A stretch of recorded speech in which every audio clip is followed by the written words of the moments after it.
Hina sangatkah makanan murah? Harga murah yang ditawarkan di bawah inisiatif Menu Rahmah tidak bermakna penjual menyajikan makanan yang berkualiti rendah kepada pengguna, kata pemilik dan pengarah urusan Pasaraya Besar Maidin, Dato' Amir Ali Maidin. Amir menyelar ahli Parlimen Kapar Dr. Halimah Ali yang membuat andaian sedemikian.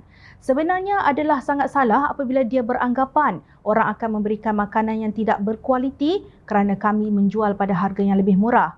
Sejak awal, terutamanya di Maidin dan Persatuan Nasi Kandar, kami telah menyatakan bahawa kualiti makanan tidak akan terjejas. Dia juga harus ingat bahawa kami berniaga dan kami berada di sini untuk perniagaan jangka panjang. Jika kami mula memberi makanan berkualiti rendah, bukan sahaja reputasi Menu Rahmah akan terjejas, tetapi reputasi perniagaan kami sendiri, sama ada Maidin atau apa sahaja, katanya seperti dipetik Malaysia kini. Beliau juga menafikan tanggapan bahawa peniaga akan rugi kerana menjual Menu Rahmah. Menurutnya, penjual masih mampu membuat keuntungan antara RM1 dan RM1.50 daripada setiap satu hidangan Menu Rahmah berharga RM5. Tetapi anda harus ingat, bukan semua orang datang untuk membeli Menu Rahmah. Kita lihat hanya 15% pelanggan yang membeli Menu Rahmah. Jadi kita masih ada 85% pelanggan membeli hidangan lain, tegasnya. Dalam satu ciapan di Twitter, Maidin menjelaskan, Menu Rahmah kami mempunyai gizi yang seimbang dan lengkap dengan nutrisi yang diperlukan badan. Menurut grafik yang dipaparkan, sepinggan Menu Rahmah mengandungi nasi sebagai karbohidrat, vitamin iaitu sayur, protein, sama ada ikan atau ayam dan air. Inisiatif Menu Rahmah telah dilancarkan oleh kerajaan di bawah Kementerian Perdagangan Dalam Negeri dan Kos Sara Hidup Januari lalu pada harga RM5 dalam usaha mengurangkan kos sara hidup. Setelah dibelasah oleh pelbagai pihak, ahli politik, NGO dan netizen, Halimah berkata kenyataannya mengenai program Menu Rahmah kerajaan yang menyebabkan kanser, penyakit autoimun dan autisma antara lain telah disalahartikan.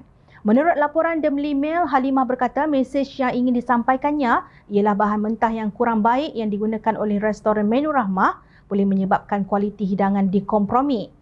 Kami berkata kepada kerajaan, jika anda terdesak, jangan ketepikan pemakanan. Bagaimana anda menyediakan makanan berkualiti pada harga yang rendah, katanya di Parlimen.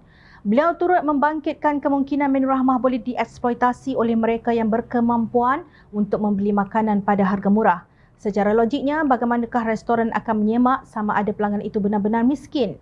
Kerajaan mesti mencari jalan untuk memantau perkara ini. Isu yang lebih besar ialah anda memberi makan kepada orang yang lapar, tetapi pastikan juga makanan yang disediakan itu berkhasiat dan tidak memudaratkan kesihatan seseorang, tegasnya.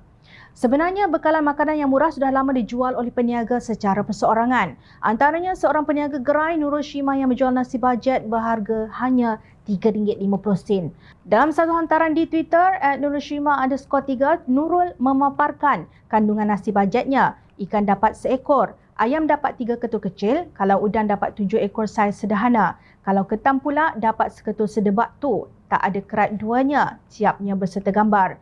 Kenyataan pemilik Pasaraya Maidin dan peniaga gerai Nurul menjawab persoalan dangkal Halimah tentang penyediaan makanan berkualiti pada harga yang rendah. Nampak tak? Bukannya Halimah meminta maaf, sebaliknya beliau mahu kerajaan sekat rakyat daripada membeli makanan Menu Rahmah sebelum dibuktikan mereka benar-benar miskin. Halimah lupa bahawa ramai di kalangan M40 telah jatuh ke dalam golongan B40 sejak kerajaan tebuk atap yang disokong PAS berkuasa. Mereka bukan rakyat Malaysia ke? Kegilaan apakah ini? Kalaupun benci sangat dengan pemimpin yang bermufarakah dengan PAS serta menubuhkan amanah dan kebetulan yang memegang jawatan sebagai Menteri Terbabit dalam Menu Rahmah ialah Datuk Seri Salahuddin Ayub, janganlah otak sampai jadi sengal.